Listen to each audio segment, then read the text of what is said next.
keeping it on the subject of weed. We got another clickbait, so hit that button. Hit the button. And this is an awesome clickbait. This is a special one, near and dear. JB, you brought this to me. Do you want to introduce it? Sure, absolutely. I mean, we had the Week in Weed before, right? We need to bring that back. It was good to hear news every week about cannabis, positive news about cannabis. And here it comes. Here's another one, so I'll take it. Week in Weed. Here we go. San Francisco. Apparently one of probably the most expensive area to live in the United States. Just throwing that out there. Okay. Yeah. Well, they decided to give a little back to their community, especially the cannabis community. They decided, and I don't know how long they're going to do it, but they're going to just stop taxing weed. Point blank. 0% tax in San Francisco for your weed. Oh, What are you talking about? Great. Because I come from a state where you're paying almost 30% tax on weed. There are places where there's even more than that, I heard. Crazy. So when you go from that to zero, and apparently San Francisco says something about, we're just trying to fight back, man. We're trying to fight back against the black market, and I can't get mad at that. You know what I mean? I like legal bud. It's good bud. People work, income, stability for the community, that kind of stuff. I dig that. But damn, man, you got to make it a little bit less expensive, The man. tax makes it more expensive. Like, it's legal, but I can still buy it from my homeboy for half the price. Why would I go? So I think that's why San Francisco is doing it. So big ups to you, San Fran. Well, San Francisco, the main reason why they're doing it is because they want to combat criminal activity. There you go. And basically, people are getting their buds still on the black market.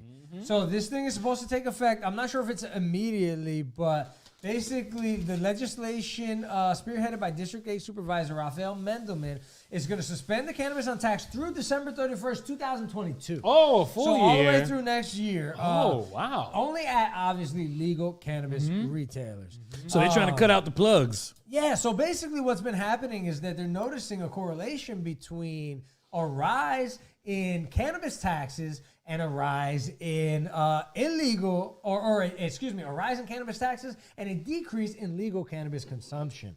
So they from a report that they got together in 2019 from California, based on the California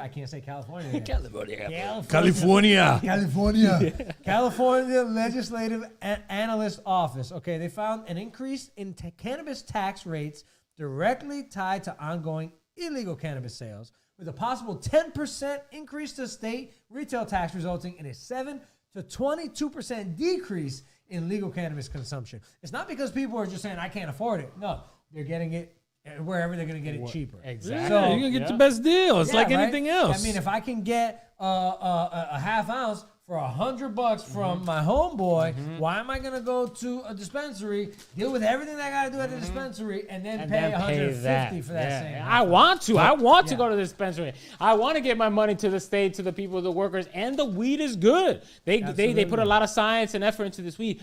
But you're almost 50, like almost 100% on top. Like it's too much anywhere in the country. So whether it's California where it's plentiful or places, other places where it's not plentiful, if it's cheaper, people are going to get it. It's just point blank, drugs still doing the drug things. If it's cheaper, people are going to go get it cheaper. I mean, it's just the truth. Yeah, they said there's been over 500 raids of illegal operations in the last year. Wow. I mean, this is throughout the, this is throughout the state. This is throughout the state of California. And I mean, we're talking about California. We already know that's, Southern California. There's a lot of narco activity out there and stuff like that. But 500 raids in the course of a year is a lot. So back in 2016, they legalized, the recreational use of cannabis, and they put a 15% sales tax on it. So 15% is Not still, too bad. Lowest in the country. Exactly. But apparently, it's still causing. Good enough. Yeah, it's not good enough. I've always thought I appreciate it, right? When they told me take it or leave it, we're gonna take it and we're gonna tax it, or you ain't getting shit. I'm all right, fine, get taxes. But after being with it, around with, seeing the economy around it, it's just too much. I mean, $60 for a gram? Like, what? You haven't bought, bro, that's future money. You know what I'm saying? Like, that's just still too much. So again, I want to find the solution to do the right thing, quote unquote, right? Let's do it legal, but without forcing me. I'll say forcing me because I'm broke, right? I'm gonna go to the cheaper because I don't have that much money.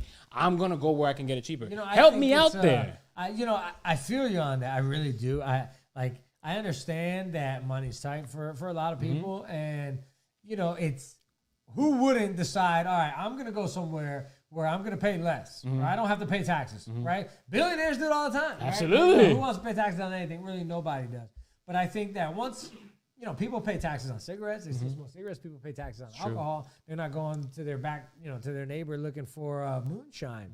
I think it's just once this thing gets federally legalized, once it gets normalized to where everybody, you can walk into a 7-Eleven and buy a bud, or a dispensary and buy a bud anywhere.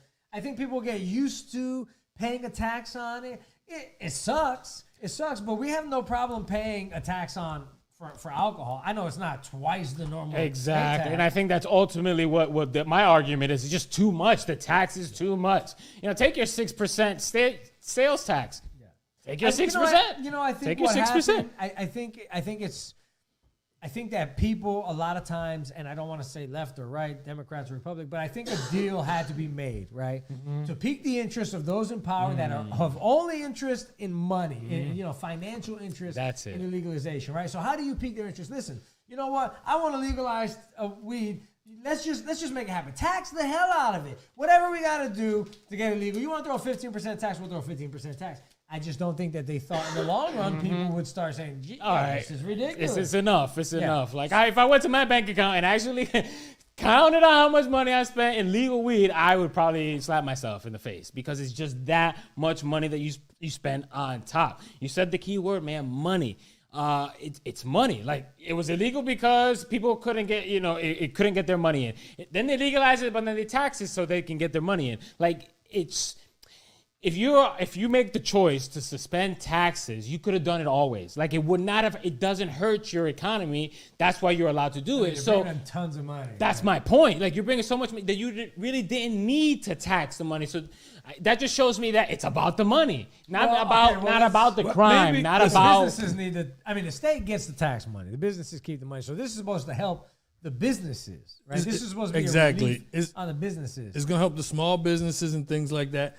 But think about it like this. They're suspended for a whole year, right? Yeah. So over the course of a year, think about it like this. You get used to going into the dispensary every week to buy your bud. Yeah, you sure do. It's convenient. Or sometimes they got delivery, right? You got all this shit set up, and you've been doing this for a year. Well, guess what, guys? This moratorium's over.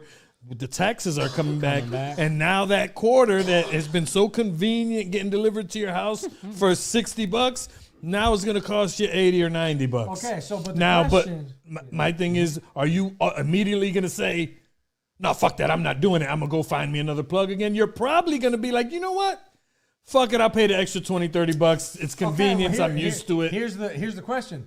Can these drug dealers, can these street pharmacists, I don't like to use the term drug dealer, but can these street pharmacists, can these guys that are selling bud, can they survive that? Can they survive a year? Because, right, you said it's coming back. We're not going to avoid paying taxes. The state, Uncle Sam's got to get his money, right?